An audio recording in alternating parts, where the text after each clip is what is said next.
What's up, guys? Welcome to the Sesh. Today I have a special guest. I ran into you at an OLS school event, and I found your story to be quite amazing, man. And ever since then, I went up to you. My friend was like, "You got to go get him on the podcast." I was like, "I'm going, man. I'm already going to get him after this." So I asked you right after, and you graciously said yes. So please introduce yourself and let everybody know a little bit about you. Thank you. My name is Germán Madrazo. I'm a Mexican Olympic skier, if you can believe that. Not a country famous for winter sports. Definitely not. I've been living here in McAllen for the past 12 years. We came over here. We founded a running store. We founded a running club, a running group, and we've been here for the past 12 years, trying to make a little change in our community. So the question is, how did a Mexican end up at the Olympics at skiing? Well, so I love that question. I think it all has to do with dreams. It all has to do with pursuing your dreams. It all has to do with believing in yourself. You see, I've always said that we're always looking and we're always sitting next to the door waiting for it to open. But the problem is that the door doesn't always open. A lot of the times you actually have an axe and you actually have to like literally make a hole through the wall yourself. And all of the tools to make the hole through the wall are there. And if you're waiting for the window or the door to open, you're never going to achieve your dreams. You're never going to get to where you want to get. And then assuming that, well, those tools are there, but I don't know what to do with them. The only thing it does is it makes you a slave of the things that you do know and the things that you think that you know. So my dream since I was a little kid was to go to the Olympic Games, and I was a swimmer, and I was a really good swimmer. But then I soon realized that I was not good enough to make it to the Olympics. So I started running, and I was a very good runner, and I was running in high school and college, and then very soon I realized that I wasn't good enough for the Olympics. But the dream always stayed there, and I always thought, if I can stay. And this is something that a friend told me, and the same friend that's going to come around with an article in just a few seconds. Sorry. He told me one time, he said, I want to be a sports presenter. And I'm very, very far away from being a good sports presenter. But I spoke to the best sports presenter in Mexico, and he told me, if you want to make it happen, you always have to be close to the mic.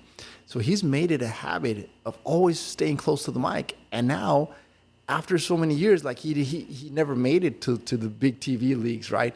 But he's always been a sports presenter, local radio shows, local TV shows. And now that you look back, he's made a huge career out of that by just staying constant, staying in front of the mic. So when he said that, I said, you know what? That's what I need to do. If my dream is to one day make it to the Olympic Games, I need to keep on training. I need to train thinking that one day I'm going to make it. And it's funny because you're so far away, and yet it's the only thing that you can think about. So years passed, and one day we're at a party. All the high school friends were there. Everybody was drinking, and of course I'm always training, so I wasn't drinking. And you know what happens when you're in a reunion where everybody's having a drink and you're not. It gets to the point where you get very annoyed. You don't know what they're talking about. You don't laugh at the things they're laughing at. And very soon they started laughing at me. Like, you and your sports. And then they started criticizing people that post their runs on Facebook saying like, oh, yeah, so congratulations, you just ran a 10K. What does that have to do with me? Right. Like, stop posting that stuff. And I was getting really mad. I was like, hey, so what? You post your foot? Like, what's great about posting your foot? I mean, like, it's the same thing. We post our run, you post your foot, just, you got to respect. And so one of my friends said, look, man, you've made it a habit of finding a very uncomfortable spot and make it your comfy zone. But it's still your comfy zone. You're not getting out of your comfort zone. You're not doing anything extraordinary. You're just doing the same thing over and over and over and over again. It was very impressive when you did your first Ironman. When you did your second one, okay, he's trying to improve. But by the time you do the 18th, what are you trying to prove? You're just doing the same thing over and over. You're not getting out of your comfort zone. You're not trying anything new. And he said, if you did something different, I'll think different about your sport and all the things that you're defending. For now, You're just another guy that does the same thing over and over again. And so it really hit me. This guy's a very, very smart guy. He's a doctor, a gynecologist. And How did that make you feel though? Like get that sometimes is like a punch in the face that people need. it's a wake up call. You know, it punched me really hard because it made me realize that doing the same thing over and over, that's what greatness. You know, it's going to work every single day. That's what make people great. You know, that's what make people relevant. That's what make people reliable. But do you want to be reliable? Do you know, or do you want to be extraordinary? And breaking them all and doing what you don't know you're capable of doing, attempting things that you never thought you could, that's what makes you extraordinary. Yeah. So it really broke me. Did I want it? My dreams had always been big. I always wanted to go to the Olympic Games. I always wanted to do all of these things. Yet I was very happy in that comfortable place, right? And it shook me. But what really shook me was what happened right after that. Another one of my friends jumped in and he said, "Look, man, he's right. I know you're not having a great time right now. I know you're getting ready to leave. I'm going to send you an article, and I want you to tell me what you think." I read about this sport. I read about this thing that I just thought it was fascinating. I want to see what you think about that. So I left. I stayed there for a few more minutes, but then I left. And the next morning, after I did a beautiful bike ride in the Sierra of Querétaro. It goes up to a point that's called Puerta del Cielo, and it's 8,000 feet, something like that. Wow. It's brutal. No, 8,000. Yeah, it's 8,000 feet. Wow. It's brutal climb. When I came back, I had the text message in my phone with the article that talked about cross-country skiing. And it said that it was the most brutal sport there is, the hardest thing. It had pictures of people collapse on the snow. Yeah, there's nothing harder than that. And I was like, no, wait. This can't be right. I am practicing the hardest sport there is. I know for a fact that Ironman is the hardest one-day endurance event in the world. This can't be right. Ironman is the hardest thing. So I kept on reading, and it was fascinating because it said that cross-country ski is the one sport that puts together the best and the worst. The Olympic champions, but it also opens the opportunity for other nations to achieve the qualification standard and send an athlete to the Olympic Games to represent their countries. So I kept on reading, and it had the story of a great guy that I had the opportunity to meet later, Tucker from Bermuda. Great, incredible guy, Roberto Carcelén from Peru. And so I started reading those stories, and I said, wait a second. So if there's a guy from Peru, there's a guy from Bermuda, if there's a guy from Tibet, I think that was the other one. I said, I think it was a girl from Martinique. I said, there has to be a Mexican here. So I started Googling, Winter Olympic Games, Mexican cross-country skiers. Nothing in 2014, nothing in Vancouver 2010, nothing in Torino 06, nothing in 02. I was like, wait a second, what's going on? I mean, like Mexicans are everywhere. We really are everywhere, you know. We're pretty resourceful. We find a way. And I said, well, wait a second, what if I could be the first Mexican? Because then I started Googling, and I realized that since the qualification standard had been set in place, no Mexican had ever qualified. There was one Mexican that actually competed before the qualification when it was invitation. And so I said, wait a second, so I could be the first Mexican to qualify for the Winter Olympic Games in cross-country ski. And after seeing everybody there just laying on the snow and reading that this was actually the hardest sport, I also read an article that the girl that wrote this article decided to interview one of a very famous cross-country skier. And they had just had an accident, and so she skied with her one lap, and it was so hard that she was actually unable to cover the Olympic Games for 3 days because she was laying in her bed, in her hotel bed, so sore that she couldn't even get up. And I read that, and I said, that is what I want to do. So my friend called me, I think it was 3 or 4 days later. He said, hey, you never called me to tell me what you thought about the article. I had completely forgotten about that. I was messaging Roberto Carcelén. I was finding out everything I could about cross-country ski. You went right into action. Yeah. So I told him, sorry I didn't call you back. I was too busy trying to find out how the heck I'm going to get into the Olympic Games. And he said, who gets an article, reads an article, and from that decides that at the age of 40 he's going to go to the Olympic Games? He said, you're crazy, man. I said, well, yeah, you told me to get out of my comfort zone. I'm going to get out of my comfort zone, and I'm going to make it to the Olympic Games. Wow. And that's how the whole journey started. I was very fortunate to be able to contact Roberto Carcelén at that time. Roberto was super kind. He took a phone call. We spoke for hours on the phone, and he pointed out to two coaches. He's his own personal coach. He said, I don't know if he's going to be able to help you because he's got a business. He's always super busy. But if he helps you, there's no doubt you're going to make it. Wow. And I was like, I need this guy. And so that's how it all started with that challenge. You have something very specific that many people don't have, and it's drive. And then the speed at which you do the things. I think the speed at which people do things. So I feel like the greatest superpower in the world is how fast your thought becomes something tangible or something immediate. Like the way that your thoughts, because if you think about anything, like if you're thinking about a business, building a business or doing something, the thought has to become a process, and then the process becomes the actual thing that happens at the end. The speed at which it happens is a superpower, because you went right after that person and you messaged him directly on social media, right? Yeah. So where did you learn that? How did you do that? Like, where did you get the insight to be able to do that? Well, that's my superpower. Long time ago, when you're always pursuing something, there's always somebody that doesn't agree with what you're doing. And so you're always constantly being criticized for doing what you want to do and not doing what everybody else wants you to do, right? So I had to develop a very, an armor to shield off all those people criticizing and all those people thinking that you're doing the wrong thing just because you're not doing what they want you to do.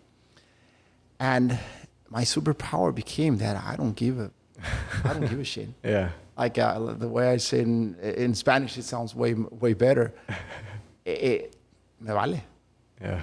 Like whatever you think of me, of what I'm doing, I don't care.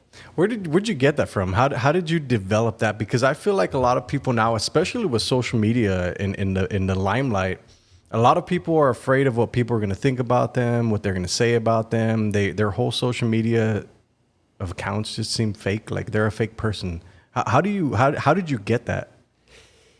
You have to get hit very hard, and a lot of times, and you have to decide that you're never going to get hit again. It's that time when you wake up in the morning and you say, nobody is going to decide for me. My life is mine, and I live my own life, and I cannot live somebody else's life. And it happened early in life. I had a very, very, very good friend. And he said, you know what? The greatest gift you'll ever receive is you. And if you don't protect your gift, you're going to lose it. And you're going to lose yourself. And once you lose yourself, you'll never get yourself back, because every year that goes by without you, it's a year you get older and a year you never get back. And that stuck with me. And I said, you're right. And he said, you know what? People are going to try to bring you down. But if you're true to yourself, if when you go to bed, you know that you did something for yourself, that day is always going to be a better day. Yeah. And you're always going to have a day tomorrow to fight. And that stuck with me. And I just said, you know what?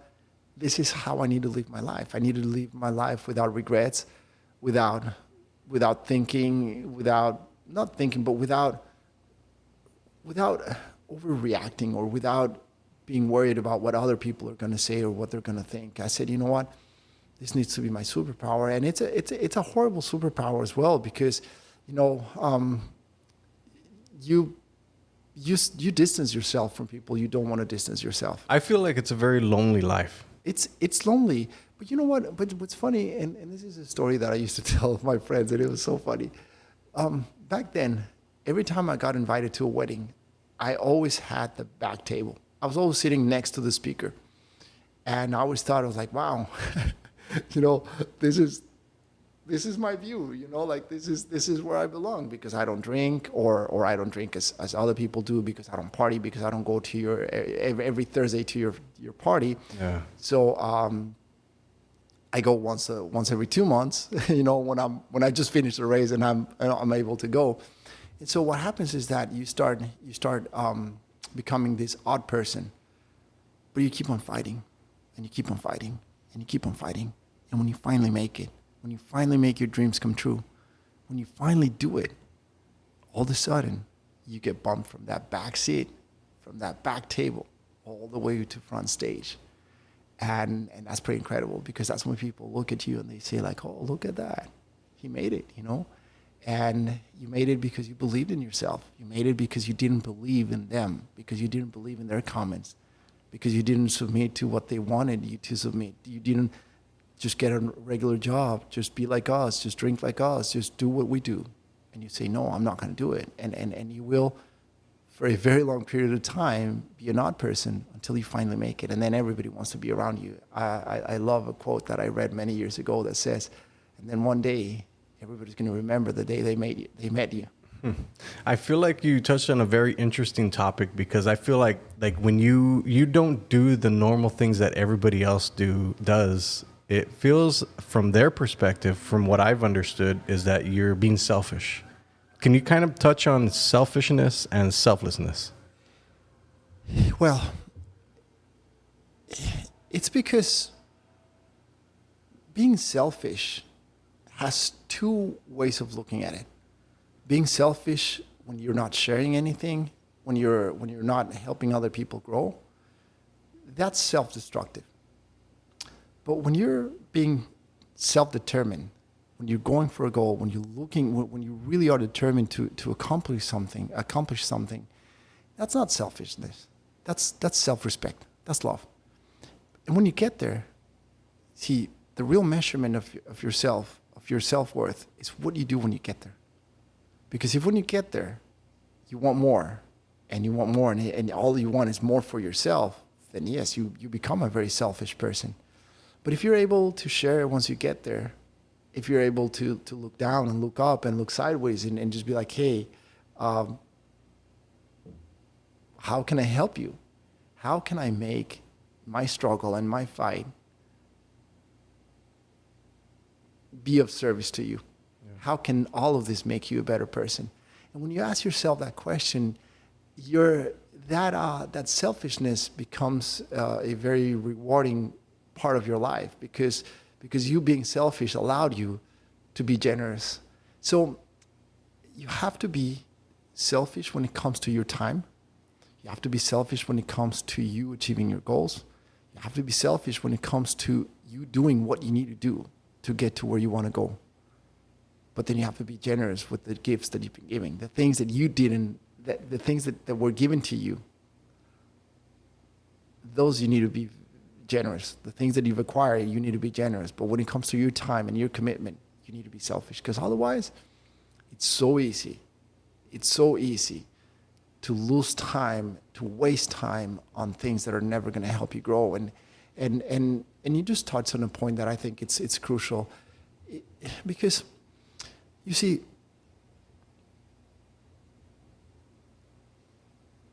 if you want to live a life with no regrets, if you want to live a life where you develop this superpower of not giving a shit about people, about what people say about you or what people think about you, you have to have a goal. You can't just go through life not giving a shit. If you don't know where you're going and you don't give a shit, then you're not going to be humble enough to ask for help. You're not going to be humble and smart enough to accept help when it comes for you. So the key in all of this, if you're going to develop the superpower, is always have a goal. Know where you're going. Know where you're heading, because that's when this becomes really a superpower and not superficial. Well, yeah, not super idiot, right? Because Yeah. then if you don't know where you're going and you're just like, yeah, I don't give a shit about anything or Yeah. anybody, then yeah, you're just an idiot. Let me ask you about this because when I got into my 40s, especially with COVID, You're 40? I'm 41. So when COVID happened, I had found myself questioning my mortality a lot, like every single day, because I would see a lot of people pass away on social media and they were like, rest in peace to all these people. How do you view the timeline of life? So for me, I view it from now I'm 40. If I'm lucky, I get to live as old as my grandfather is right now to 93 years old. So that means I don't have that very much time. So from 40 to 50, 50 to 60, those are the years that I'm going to be able to get my body into shape, get healthy, to be able to live the life that's going to get me into my 93, right? How do you view that? How do you view the timeline of what you have now to the time you have left? Make every single day count. If you die tomorrow, you die tomorrow. But you make today count. You make today your best day. It's the only way to live. It's the only way. I am right now 25. That's my age. I'm starting a master's degree. I'm back in school. I'm starting a new business. I'm starting a new career, a new life. And like, I don't feel the age that my physical age. I'm 25. I'm driven. I want to go. I have dreams. I'm not stopping. Yeah. And if you start thinking about how are you going to manage the time you have left and the things you have left? So, well, stop drinking. Well, stop going out with your friends. Well, you stop everything. And at what point do you stop feeling alive? Do you stop living in order to extend your physical life? You know what? You have to go all out. You have to go all out every day. You have to go all out every day, and that's the only way to live. For me, making it to 93, living a long life, has to do with one of my favorite phrases, my favorite words, my way of living. And it all has to do with, and I'm trying to find the right way to put this. It's because a lot of words come really quickly in Spanish, but then once I'm translating them to English, I'm like, does that translate the same way? You have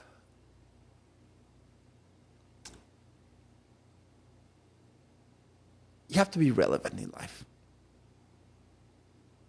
You have to look for a way to transcend. And transcending means living longer, your memory living longer than your human form. You have to do something for others that affects their lives. Make an impact. Make an impact in this world so that somebody will remember you when you're gone. If you made an impact and you died at 12, you'll be forever remembered. Like Anna Frank. She'll never die. Yeah. That's relevance. That's transcendence. If you're looking for transcendence, it doesn't matter if you die tomorrow or if you die tonight. If you were able to transcend, if you were able to give the world something through your life, through your experience, through your view of the world, you'll live forever. And that's really what matters. So I am looking to live to 1,000 years, to be remembered 1,000 years from now. That's what I'm looking for. Legacy. If I can make it to 93, that'll be great, thank you, God. But if I make it to 93, I can assure you that I'm going to be in very, very bad shape because I'm going to beat my body down until 93. I'm going out running a marathon. You're not kicking. Oh, yeah. You know what? I'm going to die running a marathon. Like, I'll be 93 and I'll be like, okay, I think I'm going to go tomorrow. Okay, I'll find a marathon, sign up for it. I won't tell anybody. They're just like, across the finish line. And then just, But yeah. So for me, I love the way you put that question. For me, life is not about the life of my human body. It's the life of the lives that I touch, the lives that I'm able to affect through my actions, and that transcendence. That's what I live for. What is it about going the hard way, choosing the hard way versus the easy way that most people won't do? Like, why don't people have big goals, big dreams? What happened during that time in their life that they just shoved it down? Like, what should the mentality have? What should they have as a mentality? You know, this is a very simple question. It's way simpler than you might think.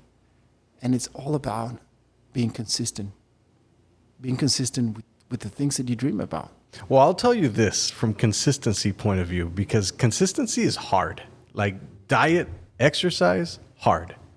All these people that are out here, and I still struggle with, is like, it's hard. I get why people throw in the towel. But no, that's the consistency in everyday life. You see, you're focusing on the consistency that will make you great today, great in this space. We're talking about transcending. We're talking about living beyond your life. We're talking about greatness. And that's consistency in achieving your goals, in achieving your dreams, in fighting for them. So you decided that you want to make a short film, a documentary, and you did it, right? So then you set out to do a second one and win more awards, and you did it. And you set out to do a podcast, and you did it. So now your life is full of accomplishments, of little things that hey, nobody knows if you were successful or no, because obviously they'll know, but then we move on, right? Yeah. We move on with our lives, and nobody will remember, Yeah, right? the speed at which things change. But you remember, and you know you did it. But if you fail, you know you failed. And if you don't try again, you know you didn't try again. And then you don't try again, and then you get comfy with not trying again. You get comfy at not failing. And when you get it, when you fall in love with not failing, what happens is you break up with success. You break up with the possibility of transcending, of becoming your best self. So this is not consistency of waking up every morning and going to training and training hard and doing what you need to do and eating your diet. No, this is consistency in achieving your goals. This is consistency in believing in yourself. This is consistency not if you did great in the marathon that you signed up for. Did you sign up and did you finish? Did you pull it all the way through? Did you not give up? And now what's the next goal? And so I always describe myself as a soñador consuetudinario. That I'm always like, you know how when people used to smoke, they would like take a smoke and then like light it with the one that they were smoking. Oh yeah, chain smoking. Yeah, chain smoking. So I'm a chain dreamer. There's always one dream chain to the left. You just finish with one and then the next one. And the thing is that when you achieve things and when you learn how to fight for things, you become a chain dreamer, a chain achiever. And even if it's little things, but you come to the point where you start believing in yourself so highly that you literally look at yourself in the mirror and you feel invincible. And it's just this feeling of like, whatever I set out to do, I can do it. And I will do it. That's the consistency that I'm talking about. The other one, it's a byproduct. And you need it. Yes, of course. And if you don't harness that one, well, you probably never get to the other one, right? But hey, you're going every day to the gym. You're fasting every day. For what? What's your goal? What are you going to achieve with that? Health. And how is your health going to make someone else great? How is your health going to help someone transcend in life, achieve something in life? You see, your health is a selfish goal. Your podcast is an unselfish goal. Even though you might spend here hours without seeing your family, without talking to your friends, just editing like crazy. But once that episode comes out, once that movie comes out, you're going to touch someone's heart. And that is transcending. See, that is what I'm talking about. Now, if you're going to the gym and you being constant in the gym, translate to you being able to be here editing and fulfilling this dream that you have. That's transcendence. Interesting. Let me ask you about goals, because I feel when I talk about goals, people think like, whatever, they're just goals, and I feel this because I've always made goals, and I was able to write them down and put them on a dream board, and all these things they feel like foo-foo-ness to people, but I'm certain that you can call into existence with the words that you say, with things that you write down, and if you have a goal and a date, it will get done. What can you say about that? Because I feel like a lot of people just are dismissive, like, these are goals, whatever, you write them down. Yeah, come on, dude. Like, No. touch on that. No, because if you set a goal and you give up on it, then you set a goal and you give up on it, you become a professional quitter. You might be great at what you're doing because you get paid to do it and you need to pay rent, right? So there are things that scare you. One of them is getting kicked out of your house. One of them is losing your job. So you're consistent at your job because you're afraid of losing it. But in your personal life, in your goals, in like we just said, I was great at what I was doing. Ironman, being consistent with my training in Ironman. But that was never going to go anywhere. It was just going to turn into Ironman number 100, and but I wanted to do something bigger than that. This is the exact same example that you're giving me.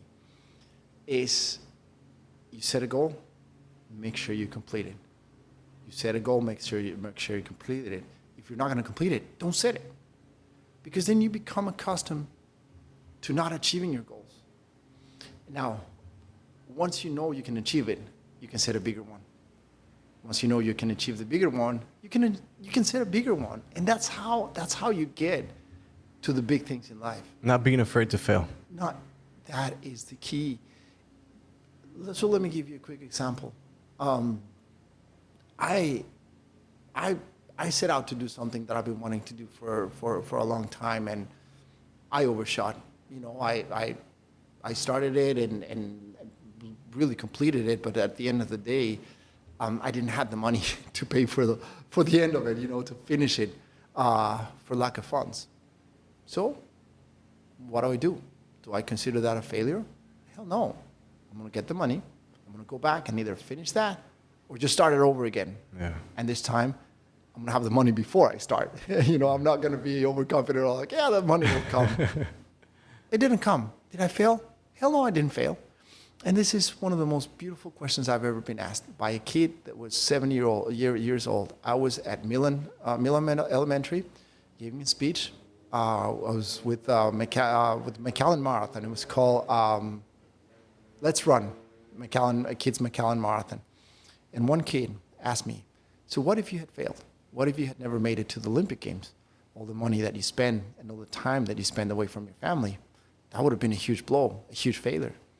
And I looked at him and I said, no, that was my biggest achievement. Even if I had never made it to the Olympic Games, I traveled to over 14 countries. I learned a new sport, made two of the best friends I've ever made in my entire existence, lived a year living my dream, like literally living my dream. How could that be considered failure? How could that be considered failure? So it's about enjoying the journey. It's about taking pride in the little things. Just you achieve something and just celebrate it. Celebrate the little things. And if the big thing comes, even better. Even better. But you see, how could you say that year was a failure, even if I'd never made it? Yeah. I mean, my dream had always been to go to Turkey. I made it to Turkey. I made it to Armenia. I went to Iceland. That was another one of my lifelong dreams. And I had never been to Iceland. I went to Iceland 3 times to ski. How can you call that a failure? Yeah. There's no way. So it's also having that mentality of you never fail. Let me ask you this. The 5 people that you hang out with, you will become that 5th person, or those types of people that you hang out with the most, the things that they do, you'll end up doing. The question is, when you were out there training for the Olympics with the Olympic team, what is the mentality of that group? How does that look? How does that feel? How does it feel like being in that group? Oh my God. Oh, so I'm going to answer that question in two ways, okay? The first one, that group, and it wasn't even five, so it was a little less than five. It was four of us. Drive. It's the most beautiful thing I've ever felt in my life. Everybody was driven. We got to Hildesau, Austria. Peter was renting an apartment there, or his sponsor had rented an apartment, so he invited us to stay with him.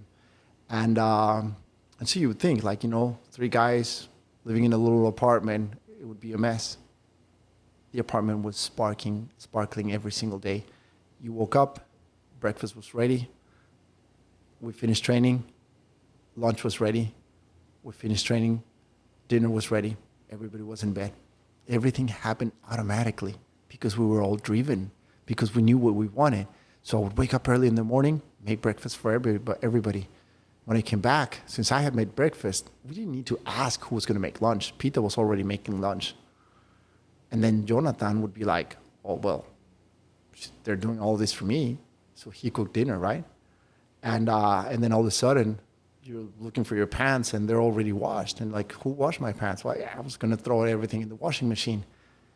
Because if you fall, we all fall. That was the mentality. It was driven. It was just so beautiful. Everybody, that's where I got one of my mantras in life right now. Because every time that we failed, that we didn't achieve the qualification, and this happened. So I'll go back to how this happened. So we were racing in Turkey one day, and the snow was melting.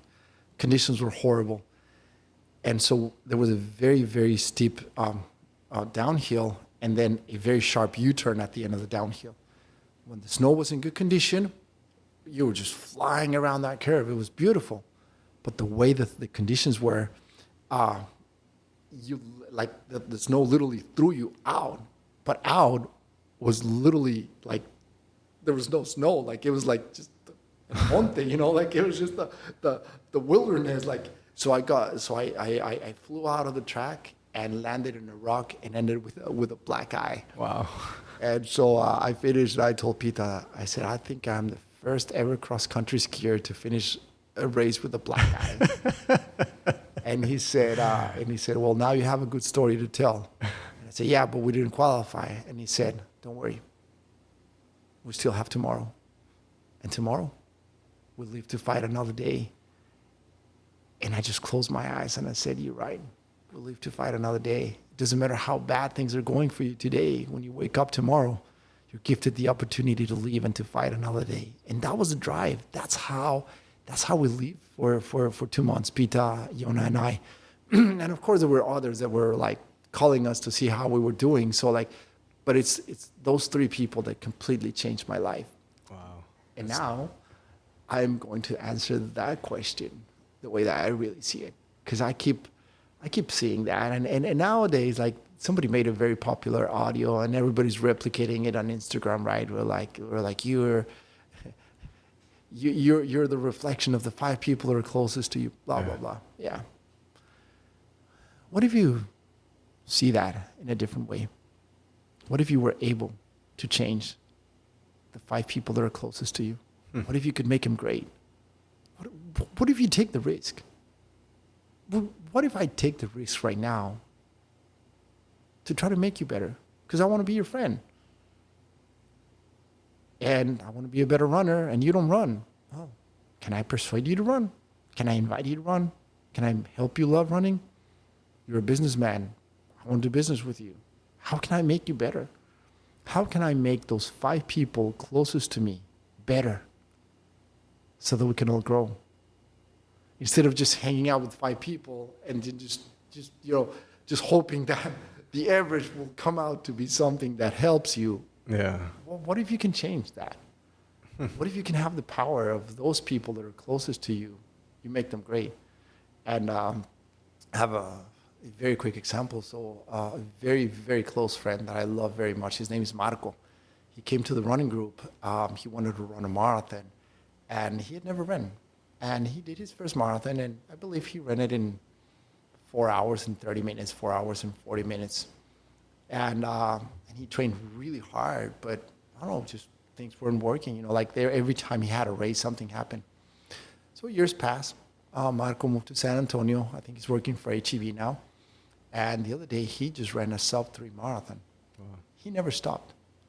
So are you the average of Marco when he was running slow marathons and not being this super confident, super strong guy? Or are you the average of the Marco today that is this uber confident, incredible marathoner? Which one? Yeah.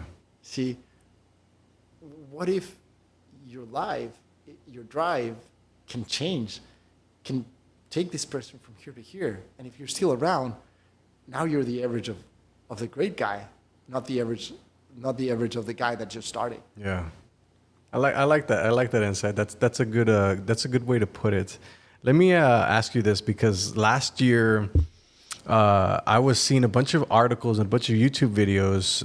One specifically was, I think Jesse James West was talking about how McAllen is the most obese city in the nation. And we set out to help 100,000 people change their life, because when I got into shape, well, I wouldn't even say I got into shape.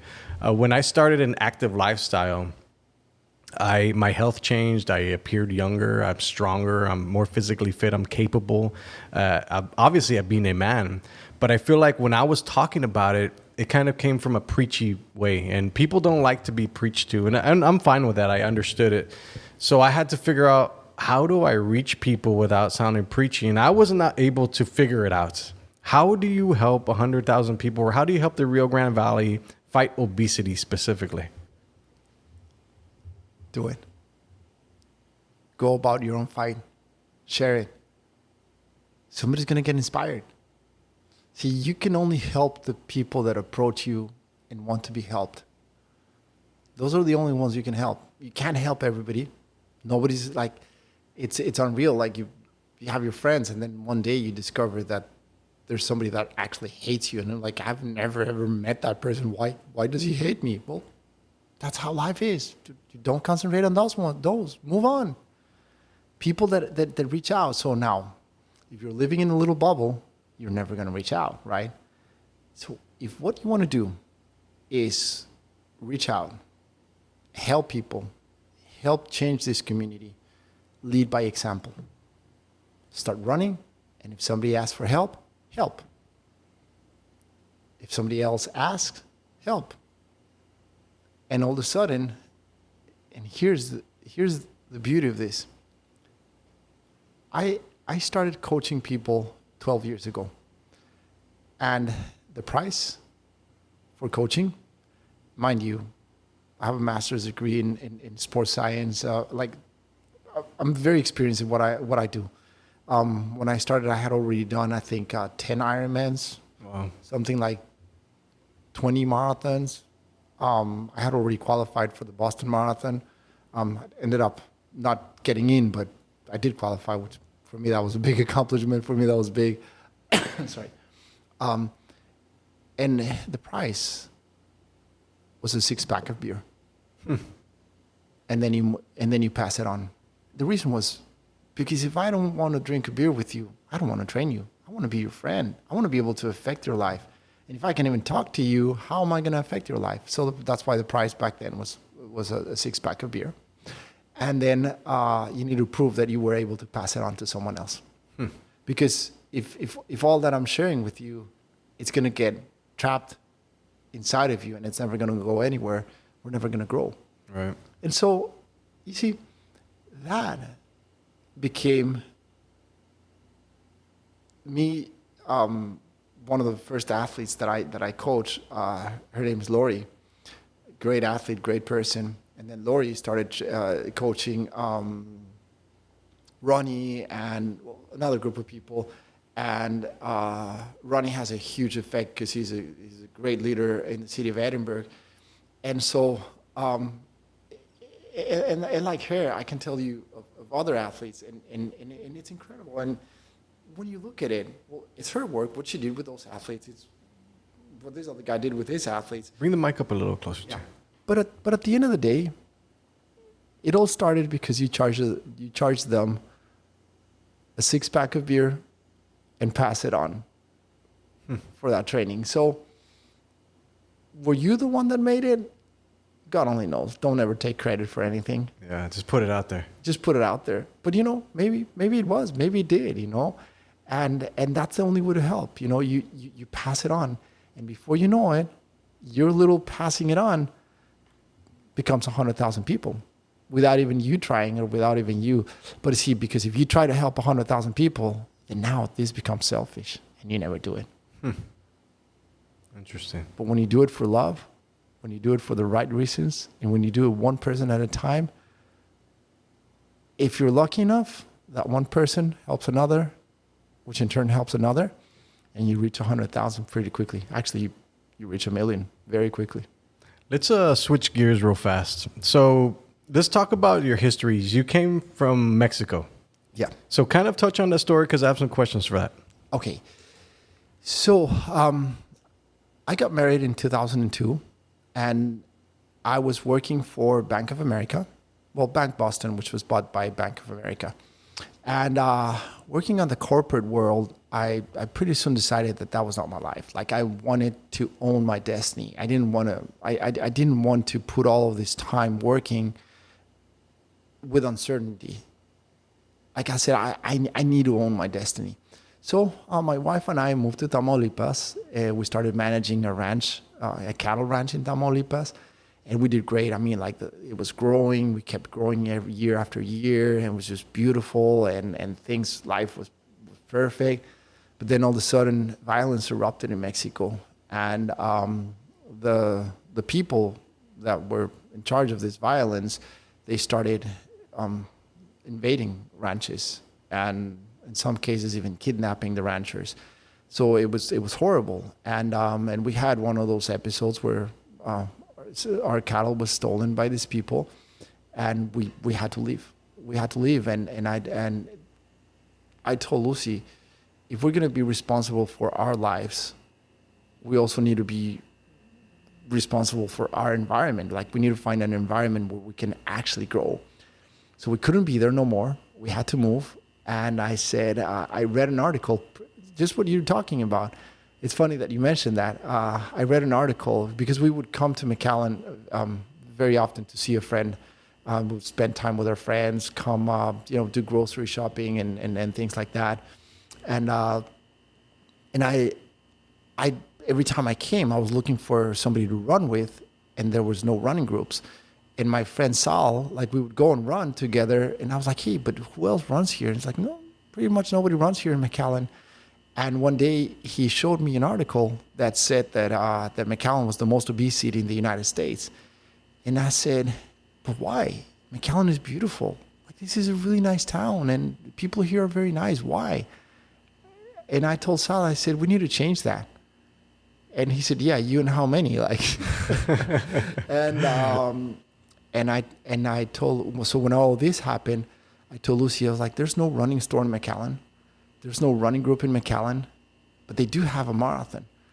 I said, we need to go over there and open a running store. And Lucy was like, but that's the most obese city in America. People don't run there. Who's gonna buy your shoes? And I said, we're gonna go there, and we're gonna build a running group, and we are gonna build a running store, and we are gonna help make that the fittest city in America, whatever it takes. Whatever it takes. And so we packed our bags, and that's the hard part of the process, because we needed to get a visa, so contact the lawyers, and also to get the visa you must have the business, but to open the business you must have the visa. So it was it was hard for a few months. It was so doubting. It was like, man, I'm never gonna be able to make this, right? And so that's when that attitude of me vale. Whatever happens. I'm gonna make it. This is my dream, and I need to make it happen. And so, yeah, we lived in fear for a couple of months, and the lawyer was like, no, you're okay. You're okay. Just don't let the 6 months pass. And so within 3 months, we got 4 months, we got our investor visa. And that's how we were able to move here and start our business, the running store. And we've been here for 12 years. Wow. We started the running group. I can safely say now that we're I don't want to say that, but I think that we've already served 1,000 people in the running group. Wow, that's amazing. I think if not, we're probably very close. That in 12 years, 1,000 people have gone through a running group. Wow. If I go back to the numbers, it's 600, and I'm lying to you. But it's just a big number of people that have been impacted through a running group and what we do, and again, we're not trying to change everybody, but those that come, we try to help them achieve their goals. Let me ask you this: the process to get the visa. Can you kind of explain that process? And now, in retrospect, what would you have done differently to be able to expedite the process? See, that's something that a lot of people don't understand. There's nothing you can do to expedite the process. The laws are very strict, and they're set, and you can't move them. And it's probably the only thing that would have been that I would have done different was to interview more lawyers, because the first one that helped us, he wasn't very good. And so that kind of slowed us down a little bit until we finally got to the one that really helped us. His name's Jose Barbeito. He has his office here, his law office here in McAllen. And Jose helped us a lot. And so once we were finally able to work with Jose, like it was smooth sailing all along, the renewals and everything. So, I wouldn't have done anything differently. I think I'm very proud to say that although I like to break my own rules, define my own destiny, when it comes to the rules that make us a better society, I like to follow them. It's a bit of a contradiction, but you have to. It's the only way to do it. You have to go through the process. It's tedious, but you get there. Like, you do get there. And so for people that want to come and invest and open up their businesses here, even for kids that are graduating from college, and start the process.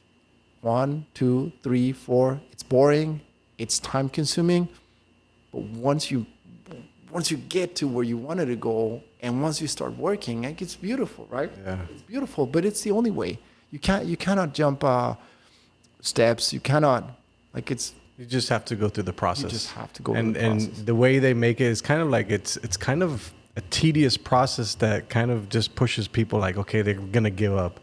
Am I wrong? It is, and I believe it is designed to be that way. But so here's the way I see it. This is the best country in the world, and I've been to 70 different ones. Believe me, I've lived in different ones. This is the best country. So it's normal that the people that live here feel proud of what we've achieved as a society, as a community, as a country, and I think that the rules that we had to go through to be able to be here legally and working and having our business and enjoying the life that we have with our kids and everything, I think that is good. I mean, like, you wouldn't just allow anybody to come into your house. Yeah. You wouldn't just allow anybody to just open the door, sit down, and start talking to you in your podcast, right? Yeah. So I think that, I mean, they could probably be better rules. They could probably be a little more expedited or a little, I don't know. But that's not up to me. But I think that the fact that there are rules it's a good thing. It makes the dream sweeter. Yeah. When we went through all of that, and when we finally got our visa, when we finally were able to open our shop, it just felt so good, because it wasn't easy, because we worked so hard to do it, and that feeling of conquering, it's just fantastic. I mean, we'd open other businesses and we just opened them, right? But when we did this, my wife and I opened a bottle of champagne. Like, we did it finally, and so I guess at the end of the day, having rules that you need to follow, and a process that you need to follow in order to accomplish something, it makes it more desirable. Yeah. So yeah, don't break any rules. It's not worth it. Before we finish off the podcast, I like to ask this question because I feel like I'm on the journey of figuring out life, and I'm a lifelong learner. But through the process of what you've lived now and all the accumulated knowledge that you've gotten through the years, what are the best 3 pieces of advice that you can leave for somebody? Start today, right now. Stop whatever you're doing and start what you want to do. Right now. You don't have money? Who cares? Who had money? You don't have experience? You'll get it. Start today. Don't look back. Just go. If you fail, stand up. You only fail when you stop trying. You only fail when you give up. A scientist will conduct an experiment 1,000 times until he achieves the result that he was looking for. How many light bulbs did Edison build before he actually built the one that worked, the one that changed our lives forever? Did he fail 1,000 times or 2,000 times? Or was he just perfectioning the art of changing the world forever, right? So start doing it right now. Stop what you're doing, get up, and start fighting for what you want, for what you're dreaming. That's number one. Number two, share it. Share it with someone else. Find a way to share it. I mean, you and I, we love social media, and we use social media, and it helps us spread our message, but it doesn't have to be through social media. Just try to inspire someone. And hope that that person will inspire someone else, because in order to change the world, you have to start one person at a time. So second one will be that.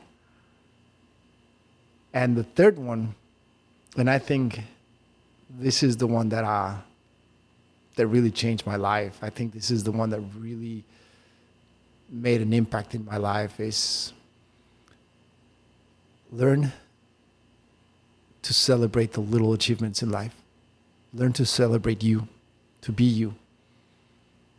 Because a lot of times we find ourselves waiting for somebody to come and praise us, for somebody to come and say, congratulations, you did a good job, and nobody comes. And our self-esteem is drained because nobody said anything. So you have to be able to laugh at yourself and to compliment yourself. To look at yourself in the mirror and say, we did good today. We did it. And tomorrow, we fight another day. Fight another day. All right, guys, we'll see you next time. Later.